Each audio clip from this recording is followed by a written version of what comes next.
اور اس کے بعد پھر وہ اگلے 20 سال تک ہمارے لیے کوئی تھریٹ نہیں ہوگا. تو یہ ٹیبل پہ ہے, یہ آئیڈیا وہاں پہ ڈسکس بھی ہو رہا ہے. یہ بات کہ ایران کے اوپر ایک جو ہے وہ ہیوی قسم کا اسٹرائک کر کے اس کو وکٹری کنسیڈر کرتے ہوئے واپس چلے جائیں, اور یہ بات جو ہے وہ بعید القیاس نہیں ہے کہ ایسا نہیں ہوگا. بہت ڈیوسٹیٹنگ ہوگا لیکن ہو سکتا ہے. اور پھر اس بات کے کیا چانسز ہیں کہ ایران آگے سے پھر ریٹیلیٹ نہیں کرے گا. لیکن اس میں یہ بھی دیکھنے کی بات ہے کہ یہ سارے بیانات ہیں. پیٹ ہیگسیت کو اگر آپ دیکھیں تو جو حالت اس کی وہاں ہوئی ہوئی ہے, اپنی ہی باتوں سے وہ ایک بات سے دوسری بات اس کی مل نہیں رہی ہے, اپنے ہی وار آبجیکٹیو وہ ہر دوسرے سینٹینس میں بدل رہا ہے, اور اپنے ہی اچیو ہوئے ہوئے وار آبجیکٹیو کو وہ دوبارہ اچیو کرنے کو فیوچر وار اسٹریٹجی بتا رہا ہے.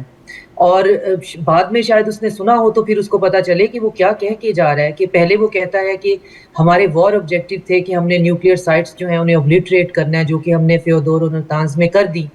اور اگلے ہی جو ہے سوال کے جواب میں کہتا ہے کہ ہم جنگ اس لیے جاری رکھنا چاہتے ہیں کیونکہ ہمارے جو آبجیکٹیو میں سے ایک تھا کہ نیوکلیئر ان کی کیپیسٹی اور کیپیبلٹی کو ختم کرنا ہے, وہ بھی اچیو نہیں ہوا. تو یہ بہت سی کانٹراڈکشن ہے, اور یہی کانٹراڈکشن جو ہے وہ آپ کو ٹرمپ کی سٹیٹمنٹس پہ بھی نظر آتی ہیں, اور وہ ٹیمپرامنٹل بھی ہیں ان کی سٹیٹمنٹس. تو ان کے بارے میں تو ان کے ارد گرد رہنے والے لوگوں نے کہنا شروع کر دیا جی ان کی تو ارلی جو ہے سائنز آف الزائمر ہے, یا کوئی کوگنیٹیو جو ہے ان کے ڈسیبلٹی جو ہے ڈیولپ ہو رہی ہے وغیرہ وغیرہ. چلو ٹھیک ہے, ان کی عمر کے حساب سے یہ چورن وہاں تو بک گیا. پیٹ ہیگسیت کو کون سا کوگنیٹیو جو ہے وہ پرابلم ہے, اور آپ کی ایڈمنسٹریشن کے ہر بندے کو کوگنیٹیو پرابلم کیوں ہوتے ہیں, یعنی ان کے ماربل کیوں شارٹ رہتے ہیں, سمجھ میں کیوں نہیں آتا کہ ایک وار جو ہے وہ ویکینڈ وار نہیں ہو سکتی. تو وہ بیانات اپنی جگہ پہ ہیں, لیکن اس کی دوسری طرف جو ایکشن ہے وہ بالکل اس سے اپوزٹ ہے. اور ان ایکشنز کو سمجھنے کے لیے ہمیں یہ دیکھنا پڑے گا کہ عباس اراچی جو ہیں وہ جس تاریخ کو امریکہ اصرار کرتا ہے کہ اسلام آباد میں آؤ, وہاں نہیں آتے, اور اس کے بعد اپنے ٹائم اور اپنی مرضی پہ اسلام آباد آتے ہیں اور بہت ڈیٹیل ڈسکشن کرتے ہیں.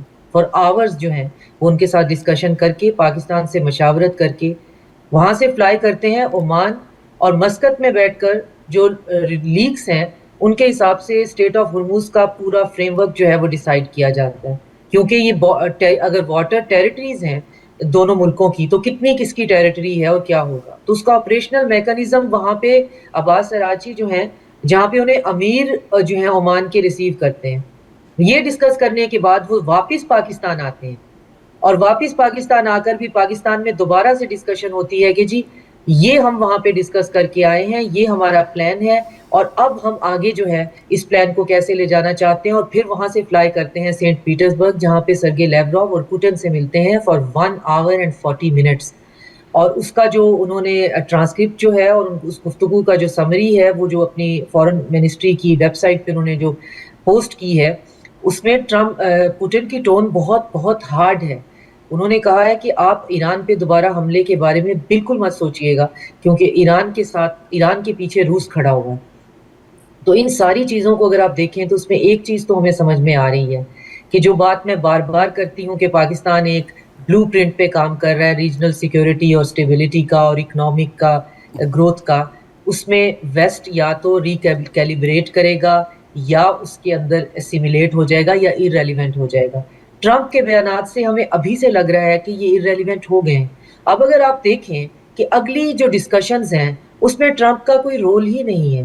اگر یہ ڈسکشنز ہونی ہے کہ اسٹیٹ آف ہرمز جو ہے اس کو کیسے آپریشن کرنا ہے, تو اس میں ٹرمپ کا کیا لینا دینا ہے. اسٹیٹ آف ہرمز جو ہے وہ تو گلف کے کنٹریز ہیں, چائنا ہے جو جن کا ڈائریکٹ سٹیک ہے, جیسے رشیا ہے جن کا فیوچر اس سے جڑا ہوا ہے.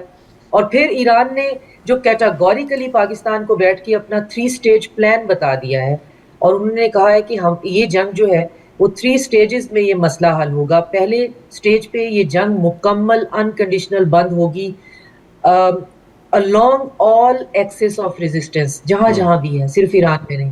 جب دوسری سٹیج پہ پہنچیں گے تو ہم اسٹیٹ آف ہرمز کی جو ہے آپریشنلائزیشن پلان پہ بات ہوگی. جب وہ کمپلیٹ ہو جائے گی گفتگو تو پھر تیسری سٹیج پہ جا کے ہم نیوکلیئر کی بات کریں گے. تو اس میں آپ دیکھیں کہ پاکستان کے اوپر یہ ذمہ داری کتنی ہے کہ اس نے پوائنٹ آف کلیش جو ہیں ان کو میڈیٹ کرنا ہے, جو پوائنٹ آف انٹرسٹ ہیں ان کو اکٹھا کرنا ہے, گلف جو ہیں ان کو اس بات پہ لے کے آنا ہے کہ اسٹیٹ آف ہرمز میں ایران جو ہے ان کی سیکیورٹی کو گارنٹی کرے گا. پاکستان کسی چیز کی کوئی گارنٹی نہیں دے گا اور اسے دینی بھی نہیں چاہیے, لیکن اسے گارنٹورز ڈھونڈنے پڑیں گے. آئرن کلیڈ گارنٹیز چاہیے ہوں گی اسٹریٹ آف ہارمز کے آپریشنل میکانزم کے لیے. رشیا اور چائنا کی ڈائریکٹ انوالومنٹ ہوگی, اور ساتھ میں یہ ہوگا کہ ایک ایمپائر جو کہ اپنی ہبرس کا جو شکار ہو چکی ہے اس کو ایک رسپیکٹیبل آف ریمپ بھی دینا ہوگا.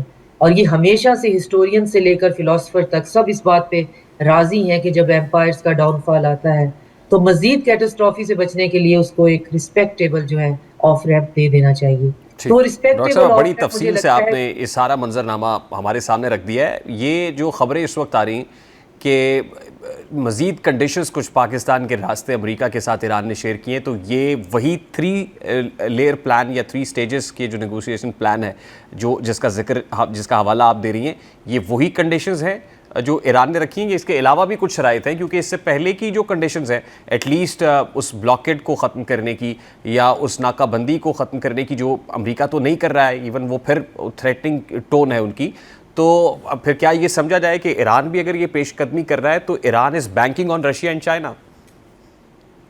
بالکل, اور ان کے ساتھ ان کے مشورے سے اور سارے ریجن کے ساتھ چل کے. آپ کو یاد ہوگا ہم نے آپ کے پروگرام میں ایک دفعہ کہا تھا جب لوگ بہت زیادہ ہیپ ہیزرڈ میں بیانات دے رہے تھے, نیگوسیشن آج ہی کچھ ہو جائے گا, کل ہی کچھ ہو جائے گا, اور آپ بھی ایگری کر رہے تھے کہ اس طرح کی نیگوسیشنز جو ہیں بہت ٹائم لیتی ہیں, بہت لیئرڈ ہوتی ہیں.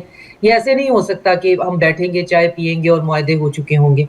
تو یہ اب چیزیں کھل کر عام آدمی تک بھی کھل کر آ رہی ہیں کہ یہ چیزوں کی جہتیں ہیں کتنی, ان کی پرتیں ہیں کس قسم کی. جن کو کل رشیا اور چائنا نظر نہیں آ رہا تھا ان کو بھی آج آنا شروع ہو گیا کہ اس کے سٹیک ہولڈرز بہت زیادہ ہیں. آج ان کو بھی یہ دکھائی دینا شروع ہو گیا کہ یو اے ای جو ہے وہ کھل کر یہ کہہ رہا ہے کہ اسٹریٹ آف ہارمز کو بائی فورس واپس لینا ہے. تو آج کھل کر یہ سامنے آ گیا کہ گلف کے اندر ڈیوائیڈ اور ڈویژن بہت زیادہ ہے. تو ان ساری چیزوں کے ساتھ اب ایران کے پاس جو ہے اور یہ میرے پاس 2 دن پہلے سے ہے کہ یہ جو خبر ہے آج انہوں نے آفیشیل کی ہے, لیکن آفیشیل خبر میں مجھے یہ میرے علم میں نہیں ہے کہ انہوں نے کیا شرائط رکھی ہیں, لیکن جو لیک ہے وہ یہ ہے کہ انہوں نے 3 سٹیج پروگرام ایک اپنا بتایا ہے کہ اس میں یہ کہ سب سے پہلے تو یہ جنگ مکمل ختم کی جائے. اب جنگ مکمل ختم کرنے کا مطلب یہ ہوگا کہ بلاکیڈ یہاں سے ہٹانا پڑے گا. بلاکیڈ جو ہے that is also a form of war, اس کو وار ٹیکٹکس کے طور پہ ہی استعمال کیا جا رہا ہے. تو بلاکیڈ ہٹے گا. اب امریکہ کے لیے اس میں کیا راستہ ہے, یہ ذمہ داری بھی پاکستان پہ آ جائے گی, کیونکہ امریکہ کے لیے تو اس میں کوئی راستہ نہیں نکلتا. جنگ مکمل بند کرنا پہلے سٹیج کے اوپر اور بلاکیڈ کو ختم کرنا, اس سے امریکہ کو کیا ملنے والا ہے. دوسرے سٹیج پہ رشیا, چائنا, سعودی عربیہ, ترکی, ایجپٹ, ہم بیٹھ کر ڈیسائیڈ کر لیتے ہیں, ہمیں کوئی فرق نہیں پڑتا کہ جی ایران جو ہے وہ اس کی سیکیورٹی کو مینٹین کرے. تو اس سے امریکہ کو کیا فائدہ ملنے والا ہے. امریکہ تو اس ویکنڈ وار کے لیے آیا ہی اس لیے تھا کہ اس نے ویکنڈ کے بعد چائنا کو کنٹین کرنا تھا, اور چائنا جو ہے وہ ایران کے اس بیان پہ بالکل نہیں بولا کہ ایران نے جب کہا کہ یہ میری ٹیریٹوریل کلیم ہے اور میں اس پہ کوئی ٹول لیوی لگانا چاہتا ہوں, نہ رشیا نے کوئی بیان دیا, لیکن چائنا نے بہت سخت ریٹیلیشن شو کی امریکہ کی بلاکیڈ پہ. تو چائنا کو تو یہ سوٹ کرتا ہے کہ وہ اسٹریٹ آف ہارمز جو ہے آپریشنل رہے اور وہ ایران جو ہے اسے آپریشنلائز کرتا رہے, اور چائنا کے لیے ون ون سچویشن ہے, رشیا کے لیے بھی. لیکن دونوں کو یہ سوٹ نہیں کرتا کہ امریکہ وہاں بلاکیڈ بنا کے, یا جو چیز ایک نارملائز ہو گئی ہے کہ اس اسٹیٹ کو کوئی اور بھی سنبھال سکتا ہے, یہ فری نہیں ہے, اس کو اب دوبارہ سے جو ہے ڈیسینٹیسائز کر دیا جائے. نہیں, چائنا اور رشیا کو سوٹ کرتا ہے کہ وایا ایران وہ اسٹریٹ آف ہارمز کا کنٹرول رکھیں, اس کا میکانزم کو ڈیسائیڈ کرے. تو اس میں بھی امریکہ کے لیے کوئی ون ون نہیں ہے. امریکہ کے لیے وکٹری صرف اس کے نیوکلیئر اس میں ہے جس میں ایران انٹرسٹڈ نہیں ہے. تو ایران کے لیے وہ چھیڑ تو ضرور ہے نیوکلیئر پروگرام کہ آپ ایک دفعہ اسے بٹھا لیتے ہیں پھر اس کے اوپر بمبارڈمنٹ شروع کر دیتے ہیں, لیکن ایران کو نیوکلیئر پروگرام پہ کنسیشن دینے میں پرابلم کوئی نہیں ہے, کیونکہ وہ نیوکلیئر جو ہے وہ ملٹری گریڈ آرسنل پہ جانا ہی نہیں چاہتے ہیں. ان کے پاس بہت گارنٹیز ہیں اب رشیا کی طرف سے بھی, اور ان کو کوئی پرابلم تو نہیں ہے. ڈاکٹر صاحب جس کو آپ پلان بی کہہ رہی ہیں, اب یو ایس کا پلان بی کہ وہ ایک بار پھر بمبارڈمنٹ کرے, ہیوی بمبارڈمنٹ کرے, اور اس کے بعد اس کو وکٹری کے طور پہ سیلیبریٹ کرتے ہوئے واپس نکل جائے, تو واپس نکلنا پھر آسان ہوگا؟ مطلب یہ اس کے کوئی امپلیکیشنز نہیں ہوں گے ایرانین سائڈ سے؟ اس کا یہ واپس نکلنا ہی تو مشکل ہوگا. پھر اس کے جواب میں اگر ایران ریٹیلیٹ کرتا ہے وہ بھی گلف کے کنٹریز پہ, تو again we will be in a very difficult position.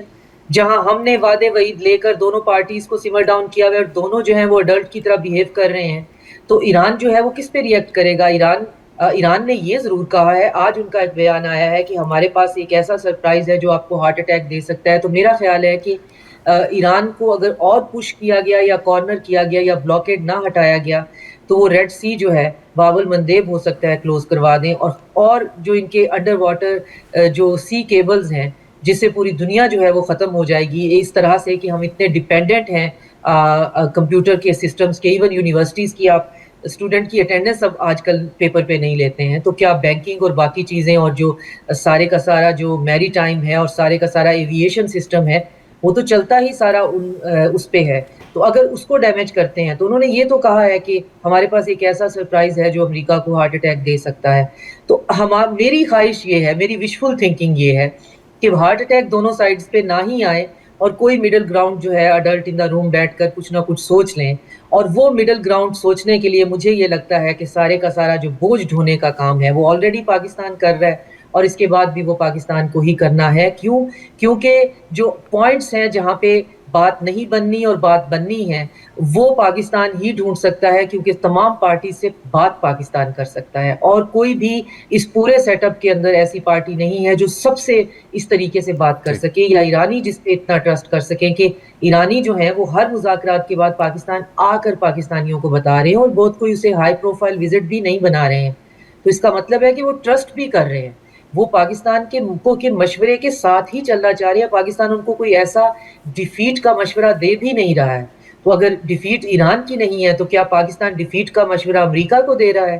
تو ڈیفیٹ کا مشورہ تو وہ بھی نہیں لے رہا. تو پھر پاکستان اس پوری صورتحال میں جب نیویگیٹ کر جائے گا تو ریحان صاحب پھر ہم جو ہے نا اس دن پاکستان کے لیے کچھ جو ہے وہ پاکستان کو ہم سیلیبریٹ کریں گے بیٹھ کے کہ that will be an epitome of something. آج تو ہم تھرلڈ ہیں، we are having our goosebumps ke we are being discussed as a middle power, we are being respected again, our establishment is being discussed. But if we just cross this hurdle and we will reach to an end game which is eventually going to be the peace in the region, and it is going to be like a little victory or a win-win for everybody, then it will be a celebratory and day. let's see how long will it take to celebrate that ultimate victory. بہت بہت شکریہ doctor صاحبہ، بہت شکریہ آپ کے وقت کے لیے. ڈاکٹر شازیہ چیمہ موجود تھیں. Let's take a break here. Break کے بعد واپس آئیں گے، ذرا اکنامک آسپیکٹ کی بات کریں گے، ان پرٹیکولر جو ہمارے ہاں اکنامک امپلیکیشنز ہیں اس سارے کیوس کے، اس پہ بات کریں گے. اس بریک کے بعد ہمارے ساتھ رہیے.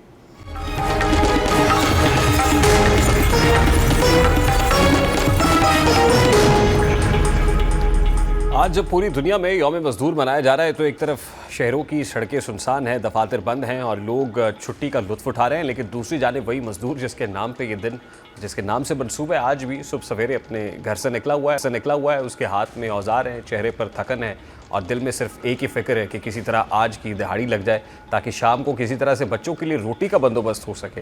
یہ ایک تلخ حقیقت ہے کہ یوم مزدور پر بھی مزدور کو چھٹی نصیب نہیں ہوتی، کیونکہ اس کے لیے چھٹی کا مطلب فاقہ ہے. وہ دھوپ میں اینٹیں اٹھاتا ہے، پسینہ بہاتا ہے اور دن کے اختتام پر چند 100 روپے کے عوض اپنی توانائی صرف کر کے لوٹ جاتا ہے. لیکن تلخ حقیقت یہ ہے کہ یہ کمائی بھی اس کی ضروریات پوری کرنے کے لیے ناکافی ہوتی جا رہی ہے. یہی وہ مقام ہے جہاں ایک بڑا سوال جنم لیتا ہے کہ آخر کیوں مزدور کو نہ تو اس کی محنت کا مناسب معاوضہ ملتا ہے اور نہ ہی اسے وہ بنیادی سہولیات حاصل ہیں جن کا وعدہ ہر ریاست اپنے شہریوں سے کرتی ہے، جبکہ حالات یہاں تک آن پہنچے ہیں کہ مہنگائی نے مزدور طبقے کی زندگی کو مزید اجیرت بنا دیا ہے. اور اب اس سمے تمام نچلے طبقے پر ایک اور بوجھ پیٹرولیم مصنوعات کی قیمتوں میں مسلسل اضافے کی صورت میں ڈال دیا گیا ہے، کیونکہ گزشتہ شب حکومت نے ایک اور بڑا فیصلہ کرتے ہوئے پیٹرول اور ہائی سپیڈ ڈیزل کے بعد لائٹ ڈیزل بھی مہنگا کر دیا ہے. گو کہ مٹی کے تیل کی قیمت میں کمی کی گئی ہے، لیکن مجموعی اثرات پھر بھی عوام خصوصاً مزدور طبقے پر منفی پڑ رہے ہیں. بہرحال میڈیا رپورٹس کے مطابق اوگرا کی جانب سے جاری کیے گئے نوٹیفیکیشن میں پیٹرولیم مصنوعات کی قیمتوں میں اضافہ کیا گیا ہے. اسی تناظر میں پیٹرول اور ہائی سپیڈ ڈیزل کی قیمتوں میں اضافے کے بعد حکومت نے لائٹ جو ڈیزل ہے 17 روپے 3 پیسے فی لیٹر مہنگا کر دیا، جس کے بعد اس کی نئی قیمت 287 روپے 54 پیسے فی لیٹر مقرر کی گئی ہے. جبکہ جاری نوٹیفیکیشن کے مطابق ہائی سپیڈ ڈیزل کی قیمت میں 19 روپے 39 پیسے فی لیٹر اضافہ کیا گیا ہے اور نئی قیمت 399 روپے 58 پیسے تک پہنچ گئی ہے. اسی طرح پیٹرول کی قیمت میں 6 روپے 51 پیسے فی لیٹر اضافہ ہوا ہے، جس کے بعد پیٹرول 399 روپے 86 پیسے فی لیٹر ہو چکا ہے. اب سوال یہ ہے کہ ان قیمتوں میں اضافے کا براہ راست اثر ایک عام مزدور پر کیا پڑے گا. تو ایک مزدور جو پہلے ہی محدود آمدن رکھتا ہے، جب ٹرانسپورٹ مہنگی ہوتی ہے تو اس کے کام پر جانے کے اخراجات یقیناً بڑھ جاتے ہیں. جب ڈیزل مہنگا ہوتا ہے تو اشیاء خورونوش کی ترسیل مہنگی ہو جاتی ہے, جس کا مطلب ہے آٹا, سبزی, دالیں سب کچھ مہنگا ہو جاتا ہے. یوں مزدور کی زندگی ایک ایسے چکر میں پھنس جاتی ہے جہاں آمدن کم اور اخراجات مسلسل بڑھتے جا رہے ہیں. اب اگر پیٹرول اور ڈیزل پر آئے ٹیکسز کی رپورٹ کو دیکھا جائے تو صورتحال مزید واضح ہو جاتی ہے. جیسے کہ رپورٹ کے مطابق فی لیٹر قیمت 116 روپے اس میں ٹیکسز شامل ہیں. اسی طرح پیٹرول کی فی لیٹر قیمت میں 152 روپے مختلف ٹیکسز کی مد میں وصول کیے جا رہے ہیں. رپورٹ کے مطابق ڈیزل کی x refinery price custom duty کے بغیر 283 روپے 12 پیسے ہے, جبکہ اس پر 51 روپے 62 پیسے کسٹم ڈیوٹی عائد ہونے کے بعد یہ قیمت 334 روپے 74 پیسے تک پہنچ گئی ہے. اسی طرح پیٹرول کی ایکس ریفائنری قیمت کسٹم ڈیوٹی کے بغیر 247 روپے 55 پیسے ہے, جس پر 22 روپے 75 پیسے کسٹم ڈیوٹی اور 103 روپے 50 پیسے لیوی عائد ہے. اس کے علاوہ پیٹرول کی فی لیٹر قیمت میں 2.5 روپے کلائمیٹ لیوی, 7 روپے 32 پیسے فریٹ مارجن, 7 روپے 87 پیسے ڈسٹریبیوشن مارجن اور 8 روپے 64 پیسے ڈیلر مارجن کی مد میں وصول کیے جا رہے ہیں. اب یہ اعداد و شمار اس بات کی واضح نشاندہی کرتے ہیں کہ اصل مسئلہ سطح نہیں بلکہ مقامی سطح پر عائد کیے گئے بھاری ٹیکسز اور لیویز بھی ہیں. اس وقت سابق وزیر خزانہ ماہر اقتصادی امور ڈاکٹر حفیظ پاشا صاحب نے ہمیں جوائن کیا ہے. السلام علیکم ڈاکٹر صاحب, بہت شکریہ آپ کے قیمتی وقت کے لیے. ڈاکٹر صاحب سب سے پہلے تو یقیناً ظاہر ہے گلوبل کرائسس ہے, پیٹرولیم پروڈکٹس کی پرائسز بڑھ رہی ہیں, لیکن اس ظاہر ہے ایفیکٹ بھی اس کے پروپورشنیٹ ہی ہونا چاہیے جو ہم پہ پاس آن کیا جائے عوام پہ. لیکن لیوی کی مد میں, ٹیکسز کی مد میں جو وصول کیے جا رہے ہیں, ظاہر ہے حکومت کو ریونیو شارٹ فال کا سامنا ہے, ٹیکس شارٹ فال ہے, لیکن یہ سب کا سب کیا پیٹرولیم لیوی کی مد میں ہی وصول کیا جائے گا؟ کیا یہی طریقہ ہے کہ ایک طرف تو پرائسز انٹرنیشنل مارکیٹ میں انکریز ہو رہی ہیں لیکن اس کے اوپر حکومت کے پاس ریونیو سمیٹنے کا ذریعہ بھی یہی ہے کہ پہلے سے بڑھتی ہوئی قیمتوں کے اوپر بجائے اس کے کہ ٹیکسز کم کر کے عوام کو ریلیف دیا جاتا, مزید ٹیکسز اس کے اوپر امپوز کیے جا رہے ہیں؟ بسم اللہ الرحمن الرحیم. آپ نے بالکل ٹھیک کہا ہے کہ ہمارے جو اس وقت ٹیکس کا نظام ہے اس میں آپ یہ دیکھیے کہ پیٹرولیم لیوی کو پہلے وہ سیلز ٹیکس کے نظام کے تحت کلیکٹ کیا جاتا تھا, اس کو پھر علیحدہ کر کے پیٹرولیم لیوی پہ لے آئے ہیں, اور اس کی وجہ یہ ہے کہ یہ جو ریونیو آتا ہے پیٹرولیم لیوی سے, اسے پروونسز کے ساتھ شیئر کرنے کی ضرورت نہیں ہوتی ہے. تو یہ ایک طریقہ تھا کہ فیڈرل گورنمنٹ اپنے پاس زیادہ ریونیوز رکھ لے. اب سوال یہ پیدا ہوتا ہے کہ اس حد تک آپ پیٹرولیم لیوی کو لے کے چلے گئے ہیں کہ 1400 ارب سے بھی زیادہ, اور اگر آپ سارے ٹیکسز ملا لیں, sales tax, customs duty, petroleum levy وغیرہ, پیٹرولیم پروڈکٹس پر جس کا آپ نے ذکر کیا ہے, تو حیرت انگیز بات یہ ہے کہ صرف ایک یہ گروپ جو ہے 4-5 آئٹمز کی پیٹرول کی, یہ سارے ریونیوز کا 1/3 حصہ بن جاتا ہے. اس حد تک ہم نے ٹیکسز لگائے ہوئے ہیں پیٹرولیم پروڈکٹس پر, اور یہ بہت ہی پریشان کن سچویشن ہے. اس کی وجہ سے لوگوں کے دیکھ رہے ہیں کہ قیمتوں میں ہر ہفتے اضافہ ہوتا جا رہا ہے, اس لیے کہ انٹرنیشنل پرائس برنٹ کروڈ کی جو جنگ سے پہلے $70 فی بیرل سے بھی کم تھی, آج وہ $110 فی بیرل سے بھی آگے بڑھ چکی ہے. تو یہ نامناسب نظام ہے, اور آنے والے بجٹ میں ایک فنڈامنٹل ریفارم لانا پڑے گا, اور ہمارے ٹیکس نظام کو انڈائریکٹ ٹیکسز سے ہٹا کر ڈائریکٹ ٹیکسز کی طرف لے جائیں, اور ساتھ ساتھ جو ڈائریکٹ ٹیکس کا نظام ہے اسے واضح طور پر براڈ بیس کریں. ڈاکٹر صاحب جب حکومت سے پوچھتے ہیں تو ظاہر ہے ان کے پاس ایک ہی جواب ہے کہ ہم IMF پروگرام میں ہیں, اور IMF کی کنڈیشنز یہ ہے, IMF یہ اب IMF براہ راست یہ تو نہیں کہتا ہوگا, آپ correct me if I am wrong, کہ آپ نے پیٹرولیم لیوی کی مد میں ہی یہ سارا ٹیکس ریونیو پورا کرنا ہے, یہ جو شارٹ فال آ رہا ہے آپ یہاں سے پورا کر لیں. ظاہر ہے جو دیگر سیکٹرز کے اندر جو ٹیکسز ہیں جو حکومت نہیں سمیٹ پا رہی, یا وہاں ٹیکس کلیکشن کوئی امپروو نہیں کر پا رہی, یا ٹیکس بیس کو نہیں بڑھا پا رہی, تو یہ تو حکومت کی اپنی انکمپیٹنس نہیں ہے. کیا اس کو IMF کے اوپر ڈالا جا سکتا ہے؟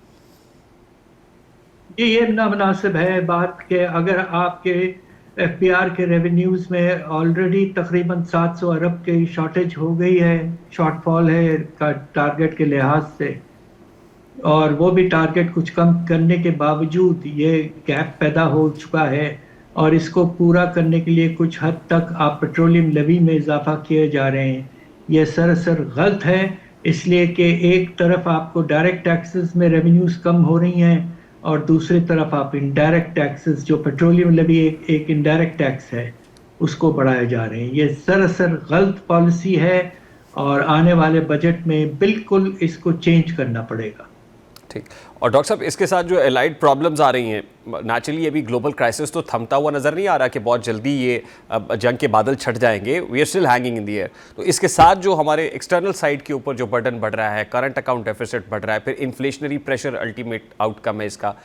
ظاہر ہے یہ ہمارے سینٹرل بینک نے 100 بیسس پوائنٹس شرح سود تو بڑھا دی ہے، لیکن یہ جو پرابلمز ایمرج ہوتے ہوئے نظر آ رہے ہیں سر، اس کو کاؤنٹر فائٹ کرنے کا الٹیمیٹ کوئی سولوشن سرکار کے پاس ہے؟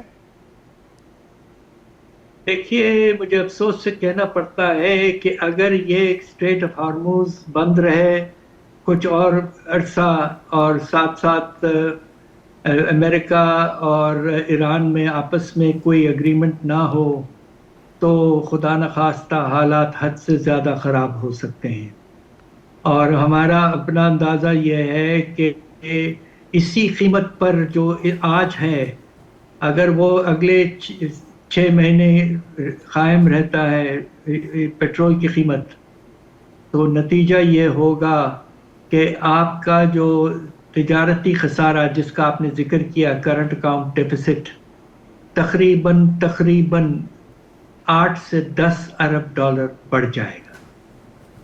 اور اگر یہ 8 سے 10 ارب ڈالر بڑا سالانہ بیسس پر، تو آپ یہ دیکھیں گے کہ آنے والے مہینوں میں ہمارے ریزروز پر پھر سے پریشر شروع ہو جائے گا.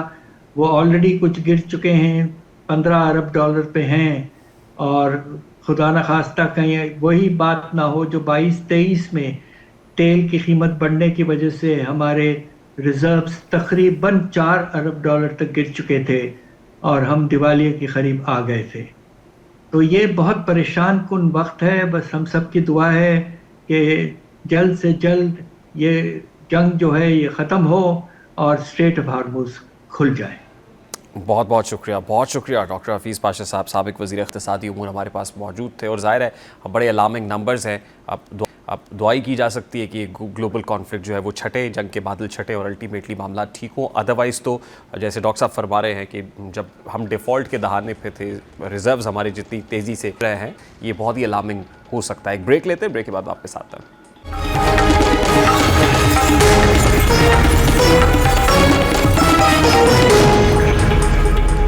آج جب ایک عام پاکستانی اپنے گھر کے چولہے کو جلانے کی فکر میں مبتلا ہے، ایسے میں ملک بھر میں گیس بحران کی شدت اور گھریلو کنیکشنز پر دوبارہ پابندی ایک سنگین حقیقت بن کر سامنے آئی ہے. یہ محض ایک انتظامی فیصلہ نہیں، بلکہ اس نظام کی کمزوریوں کی واضح عکاسی کرتا ہے، جس پر کروڑوں لوگوں کی روزمرہ زندگی کا انحصار ہے. بظاہر یہ کہا جا رہا ہے کہ RLNG کی سپلائی متاثر ہونے کے باعث نئے کنیکشنز عارضی طور پر روکے گئے ہیں، لیکن اس کے پیچھے کئی گہری اور دیرینہ وجوہات کار فرمائے جنہیں سمجھنا بہت ضروری ہے. سب سے پہلی اور بنیادی وجہ درآمدی گیس یعنی RLNG پر بڑھتا ہوا انحصار ہے. پاکستان نے گزشتہ دہائی میں اپنی توانائی ضروریات پوری کرنے کے لیے بڑی حد تک درآمدی گیس پر تکیہ کیا ہے، لیکن عالمی منڈی میں قیمتوں کے اتار چڑھاؤ اور سپلائی میں رکاوٹیں اس حکمت عملی کو غیر مستحکم بنا دیتی ہیں. جیسے ہی RLNG کی سپلائی میں تعطل آتا ہے، فوری اثر مقامی نظام پر پڑتا ہے اور گیس کی دستیابی محدود ہو جاتی ہے. اس کمی کو قابو میں رکھنے کے لیے حکام نئے گھریلو کنیکشنز روک دیتے ہیں تاکہ موجودہ صارفین کو کسی حد تک سہولت فراہم کی جا سکے. دوسری بڑی وجہ مقامی گیس کے ذخائر میں مسلسل کمی ہے. پاکستان کے پرانے گیس فیڈرز تیزی سے ختم ہو رہے ہیں، جبکہ نئی دریافتیں نہ ہونے کے برابر ہے. یہ جو گیس فیلڈز نئی جو گیس فیلڈز ہے، ظاہر ہے ان کی دریافتیں کم ہیں اور ڈپلیٹ بھی ہو رہے ہیں آلریڈی ایگزسٹنگ جو ہے. اس کے برعکس آبادی میں اضافہ اور شہری علاقوں کی توسیع کے باعث گیس کی طلب میں مسلسل اضافہ ہو رہا ہے. یوں سپلائی اور ڈیمانڈ کے درمیان فرق ہر گزرتے سال کے ساتھ بڑھتا چلا جا رہا ہے. ایسے حالات میں جب وسائل محدود ہوں تو حکومت کو ترجیحات طے کرنا پڑتی ہیں اور نئے کنیکشنز پر پابندی اسی وجہ ہوتی ہے. تیسری اہم وجہ پالیسی سازی اور منصوبہ بندی میں کمزوری ہے. توانائی کے شعبے میں طویل المدتی حکمت عملی کا فقدان، انفراسٹرکچر کی عدم بہتری، گیس کی ترسیل میں نقصانات اور متبادل توانائی ذرائع کی جانب سست پیش رفت نے اس بحران کو مزید سنگین بنا دیا ہے. ایک بریک لیتے ہیں، بریک کے بعد واپس آتے ہیں.